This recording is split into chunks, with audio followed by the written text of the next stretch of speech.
Good morning, and welcome to day number 4 of the Commitment Challenge with Shauna Emmerich and myself as a part of the Journey to the Peak community. If you've been moving along this journey with us over the past couple of days, we've taken some time to explore time. We've carved out some space and looked at our space with more intention and maybe a little bit of wonder and curiosity. And then yesterday, Shauna led us through a beautiful breath practice. And so now that we've carved out some time, we've carved out some space, and we've used the breath to be that compassionate companion and to serve as the bridge to that which exists from the outer to the inner, we're really at a great place to start to talk about meditation. I really love the analogy that Shauna used, the breath being the bridge between the outer and the inner. It feels so accessible to me, even just in terms of thinking about the way that the oxygen, by use of the breath bridge, for example, travels from outer to inner. And then the breath bridge, or the vehicle of the breath perhaps, it carries carbon dioxide from inner to outer. And that's speaking on a very elemental level, right? Talking about oxygen and carbon dioxide and how we take it in and then release it outward. And we also use the breath for subtle body purposes. If you've ever found yourself in a stressful situation, maybe somebody around you or even the teacher within your own heart has advised you, take a deep breath. So we can use the breath to draw in inspiration, and then we can use the breath to release, to let go. And in terms of the koshas, in yoga philosophy, we have this idea called the koshas. And the koshas are the 5 layers of the human experience. They start on the outermost layer with the physical body, the Annamaya kosha. And that's your skin and your hair and your eyes and your teeth. All the stuff that's tangible, right? That's material. We got into this a little bit the other day in the space conversation, right? That there is object and there is space. So that which can be touched and manipulated and that which is matter is considered object. And all of that falls, a lot of that falls under the realm of Annamaya kosha, physical body. And then just one layer underneath that is the Pranamaya kosha. And as we learned yesterday, prana is the life force. It is the vital energy. And so we use the breath to move from the Annamaya kosha through Pranamaya kosha to then the Manomaya kosha, the mind layer. And it really delivers us to a perfect place for meditation. If you have a yoga practice, you probably know that doing some pranayama, doing some breathing exercise is a great way to prepare yourself for meditation. And then actually even one step further from back from that, to prepare for meditation is to prepare the physical body, to prepare the Annamaya kosha. And that's why we do an asana practice. The Sanskrit word asana, it translates to seat. So all the stretching that we do and the twisting and the side bending and the forward folding and the down dogs, yes, it helps us to create more ease as we move through our days, and maybe it relieves some aches and some pains. But really, in terms of the traditional yoga practice, one of the main reasons that all of these asanas, all of these yoga postures were developed was so that the yogi or the practitioner could sit more comfortably for long periods of time in meditation. We start to eliminate some of the distractions that would rise up in the body, so that then we can attend to some of the distractions that rise up in the mind. And then once we can be with some of those distractions that rise up in the mind, we start to, with meditation, fall back into deeper awareness. And that's a great thing to say next, because talking about these koshas, we have the Annamaya kosha, physical, breath body, mind body, the Manomaya kosha, and then underneath that is the Jnanamaya kosha, the body of awareness. And then right underneath that one, the one that's at the core, the one that all other layers encase, is a kosha called the Anandamaya kosha. This is our breath body. And so, there's this idea that meditation is always peaceful and serene, and that when you see people meditating, they look, totally blissed out. Well, they're tapping into their Anandamaya kosha. They have used the breath to start that journey inward, right? Inward to that deepest layer, the one that is closest to the center of our being, to tap into bliss. And let me tell you, that is a journey. There's a quote I wanted to share with you from Craig Hamilton. He says that true meditation is about being fully present with everything that is, including discomfort and challenge. It is not an escape from life. So before we get to that blissed out place, we kind of have to sit with what is. What is here now? And yes, the teachings will tell us that yes, bliss is here now, always. Bliss exists independent of circumstance. However,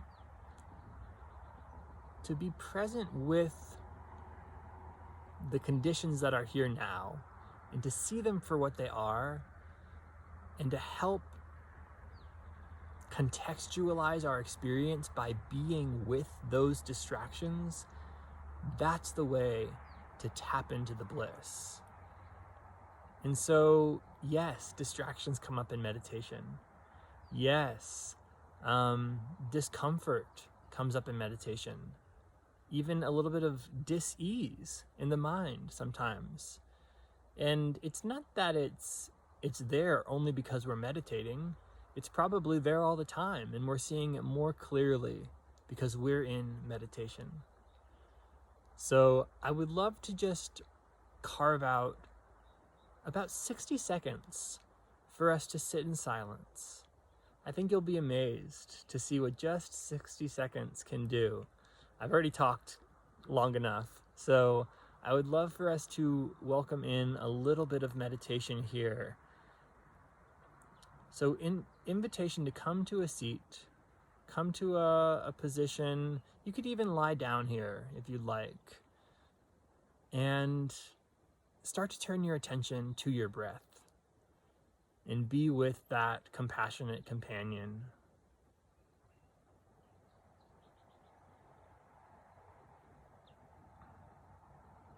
Now it might be the same 3-part Dirga Pranayam that Shauna so beautifully walked us through yesterday. Breathing deep into the belly, filling solar plexus, filling ribs, filling throat, and then exhaling, reversing that trajectory.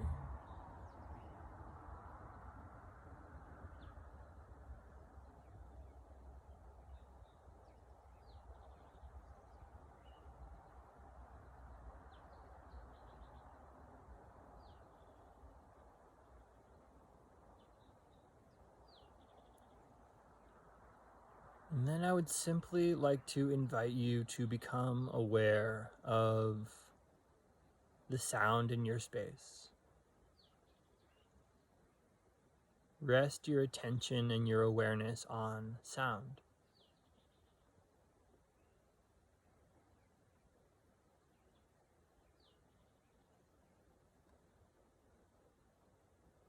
As best as possible, not attaching any narratives or judgments to the sounds that you're hearing.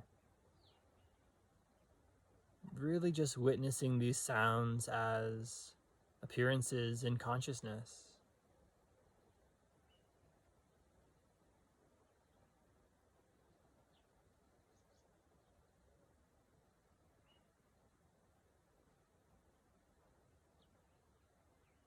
And just what you're doing right now is meditation.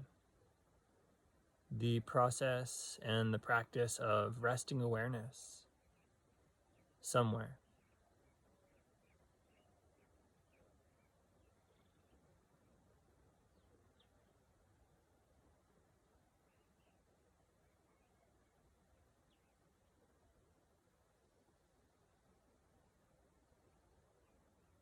And from here, I invite you to let the attention rest presently, noticing what is here as best you can without judgment.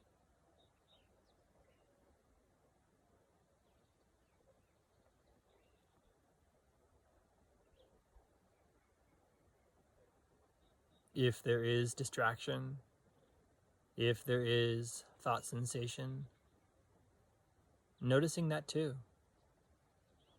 as best you can without judgment.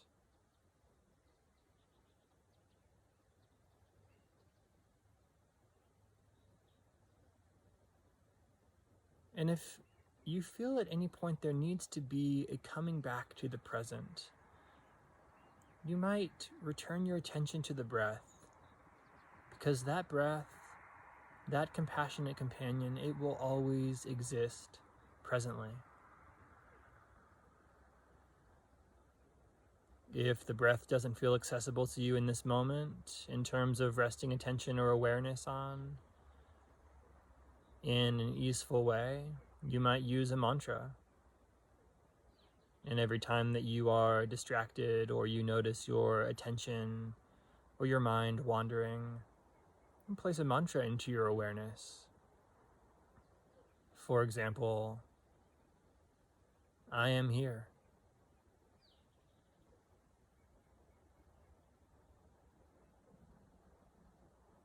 Maybe even just, I am.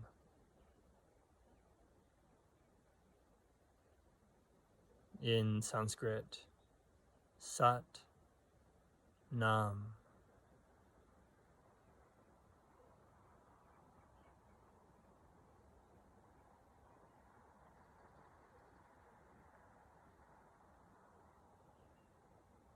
Just about another 30 seconds here, please.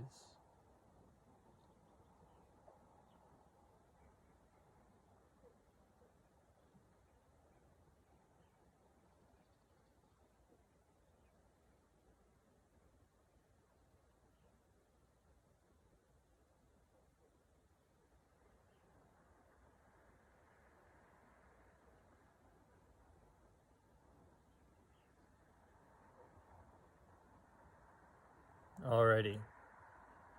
Starting to shift your attention back into the outer, back into the external. So the practice was a little bit longer today. Thanks for sticking with it. Your action step is to practice meditation for 1 minute. Any time that suits you. I invite you to be intentional with the time and the space and the breath that you would like to use to accompany your meditation practice.